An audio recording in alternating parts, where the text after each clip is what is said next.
Em 2019 se completam 110 anos da morte de Euclides da Cunha. Mesmo depois de todo esse tempo, a obra dele continua a despertar admiração e espanto. Para entender o que o autor de Os Sertões ainda tem a nos dizer sobre o Brasil de hoje, vamos conversar neste episódio com dois artistas que são também grandes leitores de Euclides. Eu sou Zé Celso, José Celso Martinez Correa. Mas eu sou mais Zé. E eu tenho até hoje o que eu fiz, o Antônio Conselheiro no meu corpo. Sou Milton Ratum, escritor, de vez em quando tradutor e cronista. Eu sou Guilherme Freitas e você está ouvindo o podcast Sertões, Histórias de Canudos. Episódio 4, Ecos de Euclides.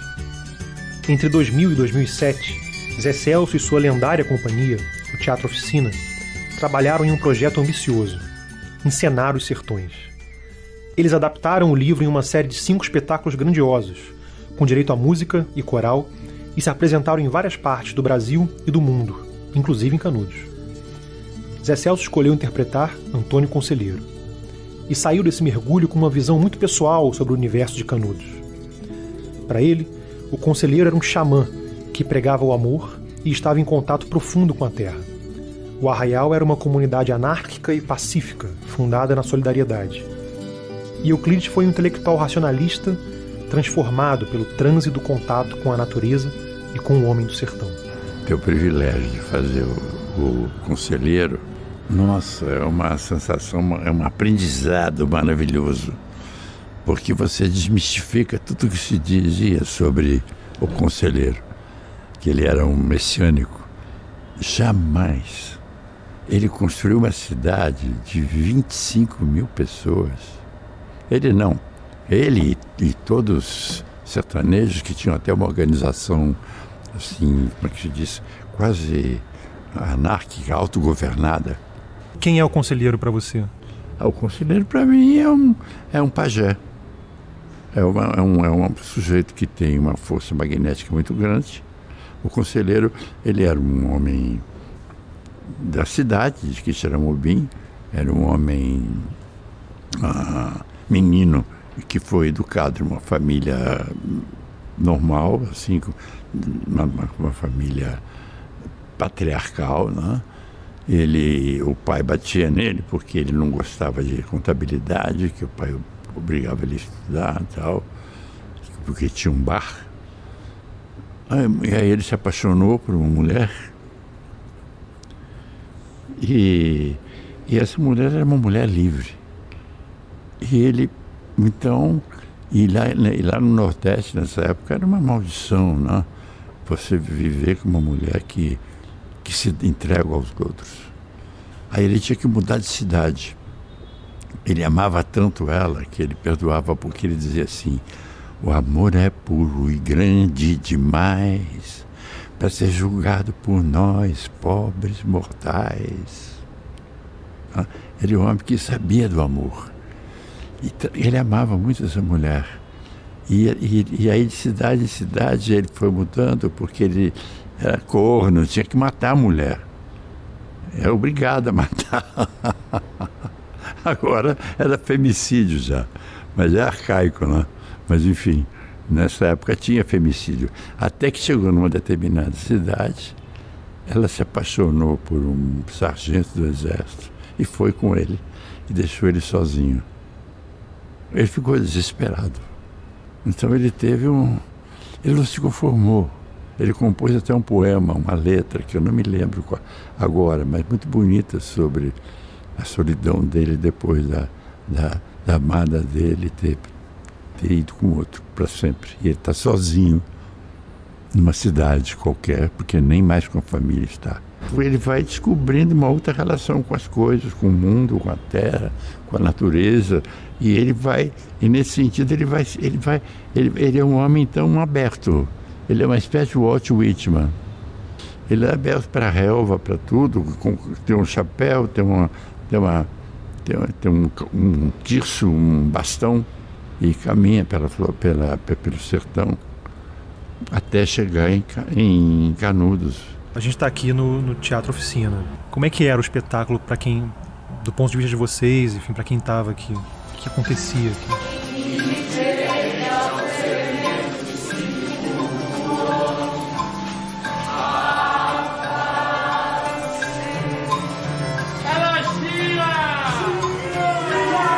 Não, era um acontecimento absoluto. Começamos com a Terra. E na Terra toda nós representávamos todos os elementos da natureza. Passávamos por toda a costa do Brasil e entrávamos no sertão, entendeu? Esse prólogo, essa coisa que antecede os sertões, a Terra, por exemplo, ela já é uma coisa que tem que ser vivida. Você tem que dar vida, porque o livro... Já nessa primeira parte do livro, o Euclides da Cunha diz que a Terra é um ser vivo, como nós, exatamente igual a gente, um ser vivo sensível, que gira atrás de um astro errante. Mas ele fala isso, é um ser vivo. Eu aprendi isso porque eu sabia mais ou menos disso. Porque por causa da minha avó índia, tudo, mas o conceito só veio com essa sacada. Você é terra, seu ser é terra, seu ser é terra, você é um terráqueo, você, portanto, é um sertanejo. O Euclides da Cunha escreveu numa língua que começou a se... sair do positivismo e sair do parnasianismo e foi criando com um estilo assim todo dele. Por quê? Porque ele teve um choque tremendo, porque ele foi para Canudos para fazer parte do exército. Ele era militar, ele queria derrubar Canudos também, mas quando ele chegou lá ele se apaixonou pela terra, por uma terra que era considerada uma coisa absurda, uma terra, um ponto tabu, uma terra inóspita, uma terra árida, uma terra, mas ele viu que de repente, no homem ele percebe, ouvindo o outro lado e vendo o outro lado, ouvindo as canções que os sertanejos emitem, ouvindo as orações que os sertanejos emitem, principalmente às 6 horas da tarde, ouvindo e vendo a inteligência daquele povo através dos tipos de organização militar de guerrilha que eles tinham, totalmente inventiva, totalmente inesperada, tanto que driblavam um exército praticamente que marchava, tanto que nos sertões a gente fez um porco italiano assim, no cap do exército, que o exército marchava assim, sempre em frente, tal. E o sertanejo, ele é por todos os lados, por isso que ele é, antes de tudo, um forte, porque ele é um mutante. Ele soube lidar com uma terra hostil, então ele tem um molejo,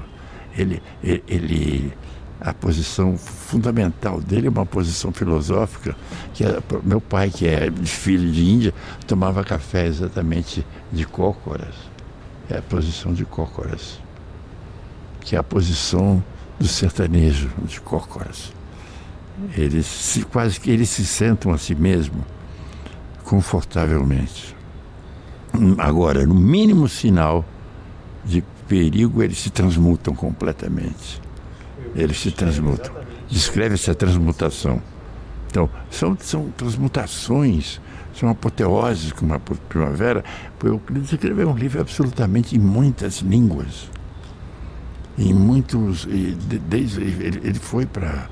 Por quê? Porque ele ficou impressionado quando ele veio de Canudos, a sabedoria guerreira daquele povo, as energias que vinham com os cânticos, a delicadeza da energia que vinha com os cantos, e ao mesmo tempo vinha a brutalidade do exército em torno dele. Você falou dessa viagem do Euclides e como isso mudou a cabeça dele. Você também foi a Canudos levando o espetáculo. Vocês fizeram lá. Como essas viagens a Canudos mudaram a sua visão do Brasil, do teatro?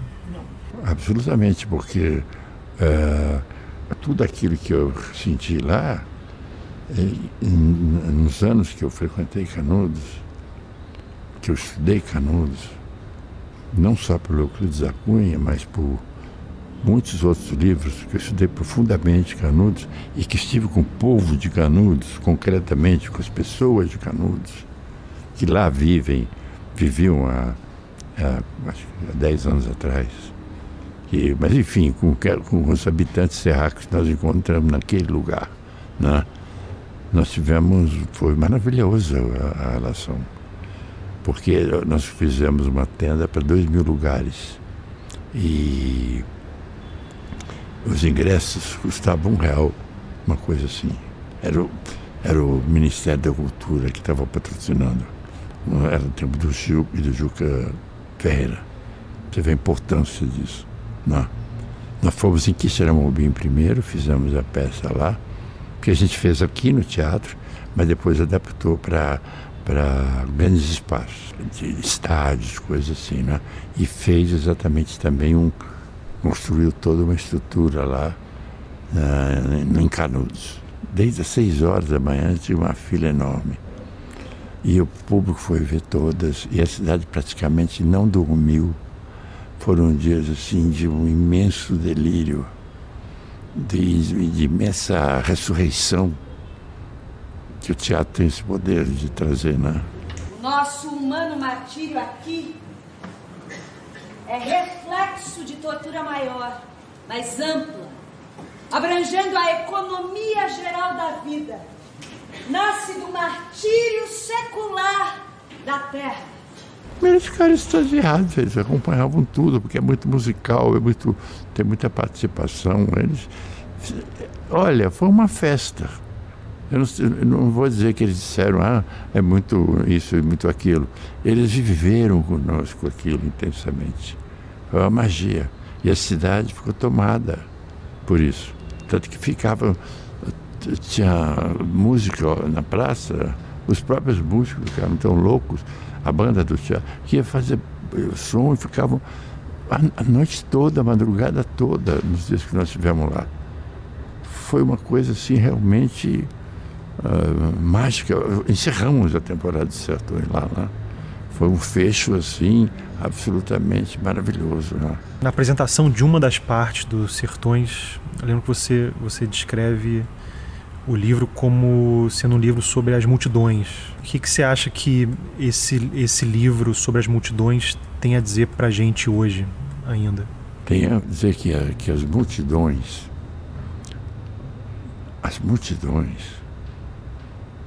que estão nesse momento no Brasil ameaçadas, as multidões de indígenas, as multidões de pessoas humanas, como nós, que estão ameaçadas de ter um corte absoluto no meio ambiente. Mas já está tendo.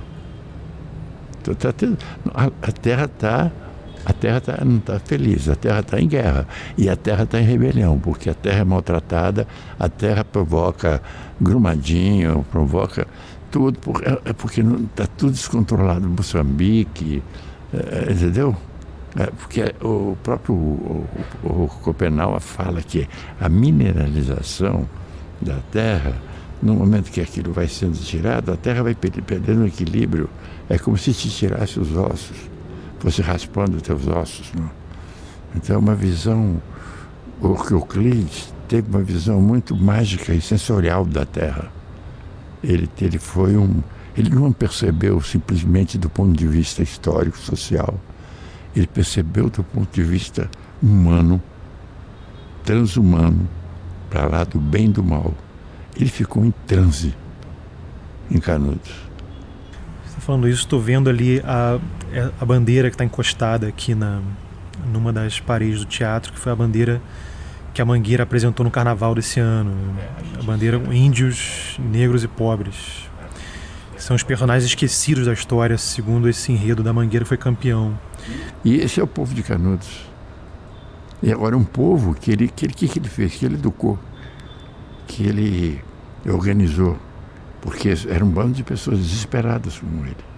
Que os positivistas da sociologia veem como messiânico e desvairado, louco, sei lá. Não, messiânico é quem acredita no amanhã. Ele acredita no aqui e agora, em quem está do lado dele. E o que fazer para resolver a situação que ele se encontra. O messianismo dele não existe. Imagina construindo uma cidade de 20 mil habitantes, enfrentando 4 expedições do governo, sendo vitorioso em 3. Então é o seguinte, essas multidões, é que ele tinha no corpo dele, o corpo dele era o que eu busco ser no meu, e que eu estou aprendendo e continuo aprendendo com outros mestres, nas peças que eu faço.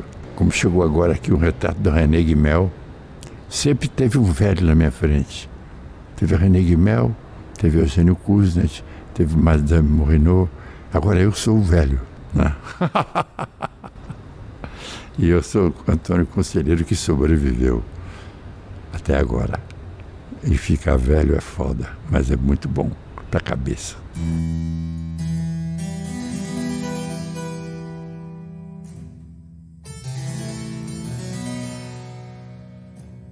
Milton Atum nasceu em Manaus. Por isso vê na obra de Euclides um significado muito particular.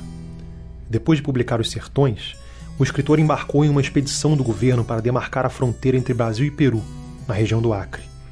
Passou quase um ano lá e projetou um novo livro vingador sobre a Amazônia, mas morreu antes de terminar de escrever.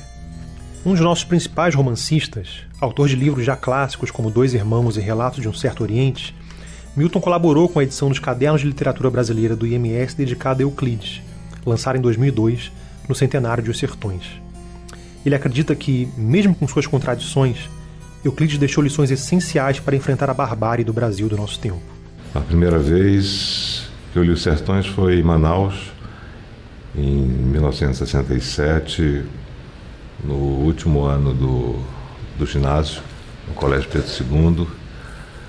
Foi uma leitura obrigatória, enfim, consequência de uma punição coletiva, e o professor de português, ele nos deu essa tarefa inglória de ler e fichar parte dos Sertões. E a mim me coube a última parte, a luta, e, enfim, me deu muito trabalho, porque o Euclides, a linguagem do Euclides, ela é uma linguagem, vamos dizer, meio gongórica, um vocabulário muito preciosista, né, arcaico, porque ele usa um português arcaico, e isso, enfim, eu lembro que eu consultava muito o dicionário, mas não entendia direito o que era aquela guerra, né, mas foi um primeiro contato que me causou um pouco de assombro, né, e de fascínio também. E depois, em Brasília, numa das disciplinas do meu colégio de aplicação, já no ensino médio, no segundo ano do ensino médio, segundo colegial, eu participei de um júri simulado em que eu era uma espécie de advogado de acusação ou de promotor, a contragosto, porque foi um sorteio, do Antônio Conselheiro. Naquela época eu já torcia pela defesa do Antônio Conselheiro, porque eu tinha lido o livro e o próprio Euclides fala textualmente que foi um crime, um dos grandes crimes da história. Você falou que entre a primeira leitura obrigada e essa leitura em que você estava ali envolvido no tribunal já teve uma mudança da sua percepção do livro e do país também, de alguma forma. Mas mudou também como é que mudou a sua forma de ver a prosa de Euclides? Quer dizer, hoje em dia, como escritor, O que você pensa do texto dele? Quais são as qualidades, enfim, os problemas também? A linguagem do Euclides eu acho que ele é um grande escritor. Ele seria uma espécie de gênio verbal, né? Quanto a isso, eu não tenho dúvida. Quer dizer, eu acho Euclides, a frase dele, a construção da frase, o vocabulário, quer dizer, o esforço de estilo, você sente. Você sente quando o escritor ele é um pouco negligente, quando ele é muito exigente. Então, ele teve uma formação muito erudita. Era uma época em que os militares eram eruditos, né? E não eram ignorantes, né? Sobretudo os tenentes e capitães. E o Euclides, ele era um tenente. Então, você estudava tudo. Para você ser um engenheiro, você tinha que estudar lógica, filosofia, enfim, humanidades, né, geografia. E isso o Euclides estudou e falou sobre tudo isso. Ele falou sobre astronomia, ele tem um texto belíssimo, né, sobre as estrelas, por exemplo. Enfim, e ele adquiriu, vamos dizer, ele era também fascinado pela literatura romântica, pela literatura francesa, né? Por Victor Hugo, pela literatura realista, pelos clássicos, né? Então, e você sente isso, né, quando lê a obra dele. Você percebe que é um escritor erudito. Agora, ele não foi um ficcionista. Eu acho que a própria engenharia e vamos dizer, a herança filosófica que ele assimilou do século XIX, sobretudo o positivismo, o darwinismo, uma espécie de darwinismo social, era a linha reta do engenheiro, que ele contrapunha a linha sinuosa da literatura. Mas ele foi poeta aos 16, 17 anos, ele começou a escrever poesia, depois escreveu outras, né, mais tarde. Então, eu acho que no Euclides, eu teria preferido que ele fosse um romancista, que ele transformasse Canudos num romance, que seria maravilhoso. Certamente bem melhor que A Guerra do Fim do Mundo, do Vargas Llosa. Mas ele é curioso porque essa herança positivista fez com que Euclides pendesse muito para uma espécie de cientificismo para explicar tudo, para analisar tudo. Ele queria interpretar o Brasil e ele foi, de fato, um dos grandes intérpretes do Brasil, mas com muitas falhas. O Euclides tem uma coisa que vamos dizer, que é esse olhar um pouco bifronte.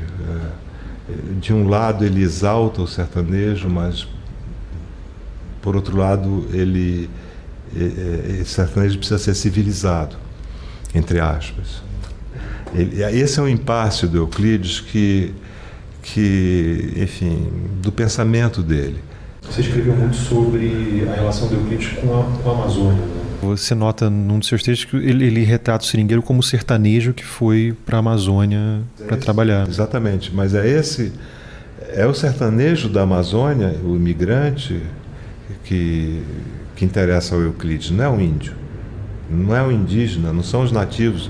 Ele fala um pouco dos indígenas de etnias do Peru, do Brasil, mas, enfim, ele não está preocupado, ele não está muito preocupado com os indígenas, ele quase não os vê, né?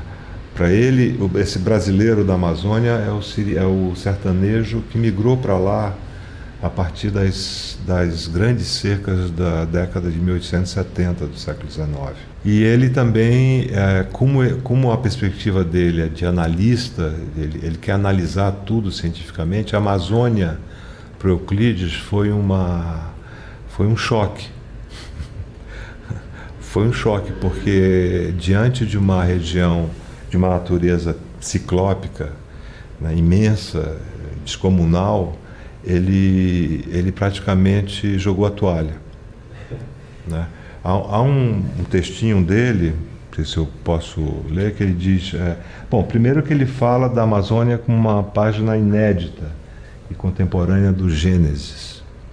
Essa é a parte do deslumbramento, né, em que tudo, vamos dizer, é novo. E é mesmo, quando você vai pela primeira vez para a Amazônia, né, por exemplo, um japonês ou um asiático que chega à Amazônia, qualquer um brasileiro de fora, quando ele chega, ele vê aquela imensidão e não entende direito. Então, diante dessa grandiosidade, ele fala assim: a Amazônia é um infinito que se dosa a pouco e pouco, lento e lento, indefinidamente, torturantemente. A terra é ainda misteriosa. Para vê-la, deve renunciar-se ao propósito de descortiná-la. Quer dizer, a renúncia a uma análise científica já é dada pela grandiosidade e complexidade da natureza. Esse era o livro que ele queria chamar de Paraíso Perdido, né? Por que ele via a Amazônia como paraíso perdido? Porque ele achava que a Amazônia deveria ser... ele dizia que seria a segunda vingança contra o deserto.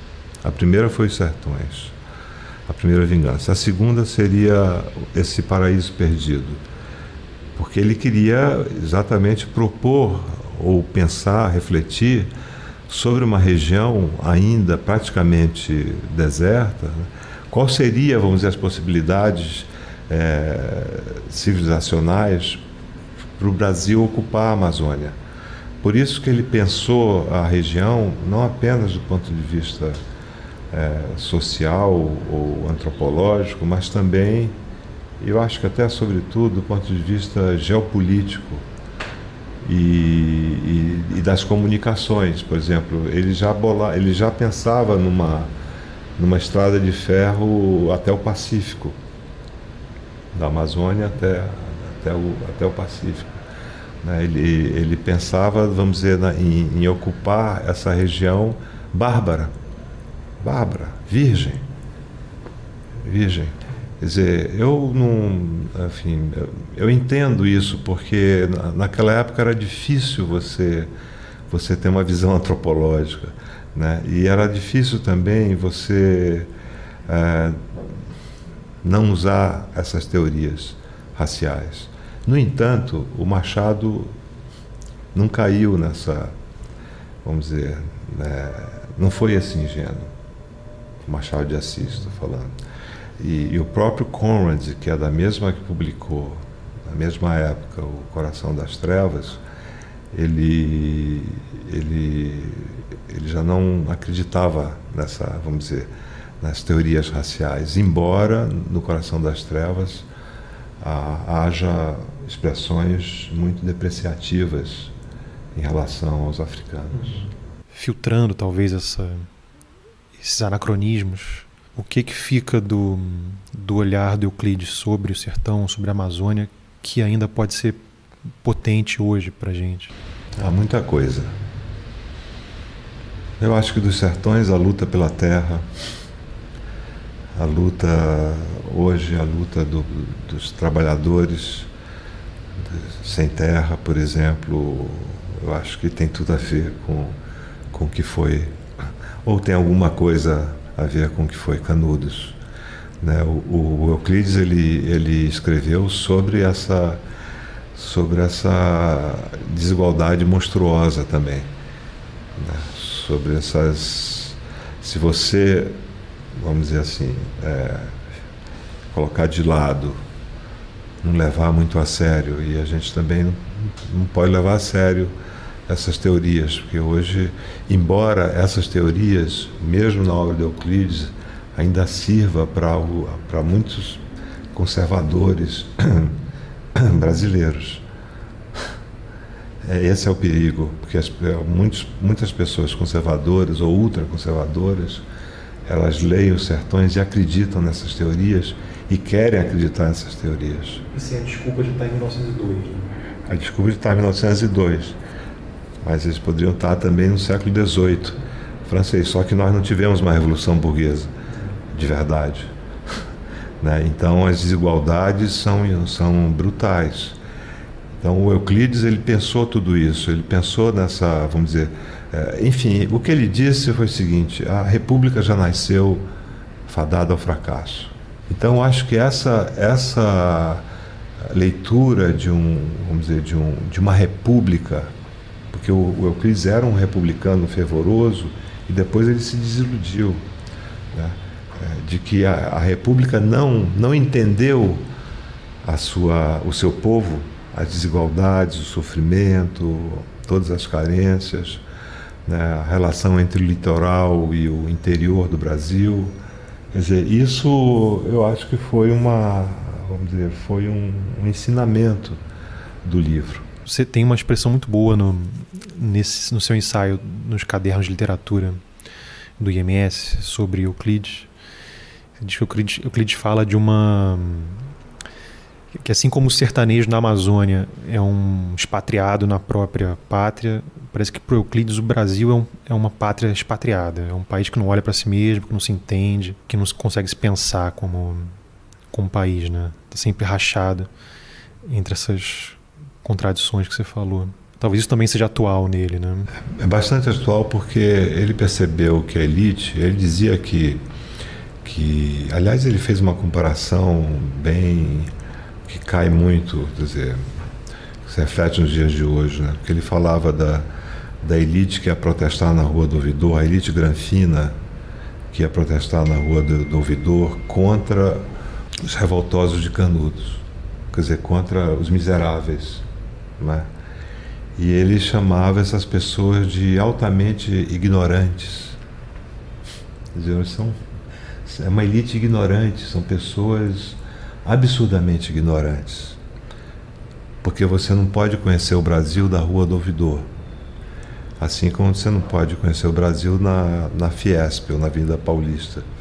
Certo? Você tem que conhecer, você tem que ir lá para ver. Então ele percebeu que para a elite, na elite brasileira, não estava preocupada com com a barbárie cometida pelo exército e com a própria barbárie social, né? Porque a extrema desigualdade, ela gera barbárie, ela gera violência, ela gera tudo. Ela gera uma espécie de disfunção na sociedade, né? É uma disfunção, né, que você não vê nenhuma saída, né? Por isso que é trágico. Quando não há saída, é trágico, né? Então, o que ele viu no começo do século, no fim do século XIX, aqui, lá na Bahia, na Amazônia, a gente vê ainda hoje. Quer dizer, como nós não tivemos uma revolução burguesa, a nossa elite não está preocupada, vamos dizer, em dividir minimamente a riqueza. Não estão preocupados com isso, né? Eles preferem viver como eles vivem, né? Quer dizer, isolados, encastelados, amuralhados, né? Com seguranças, né? E com os filhos morando em Londres, justamente, ou em Paris, ou em Nova York, aí depende do... E no entanto, um dia isso vai explodir, vai ter vamos dizer, o Canudos está aí o tempo todo. É isso que Euclides, no fundo, estava dizendo. Canudos não saiu do Brasil. Eles acabaram com Canudos e acabaram, assim, literalmente, né? Foi a terra arrasada, uma matança, né? Não sobrou ninguém. Isso acontece no Brasil. Matanças acontecem no Brasil o tempo todo. Se Canudos ainda não acabou, como é a vida na cidade hoje?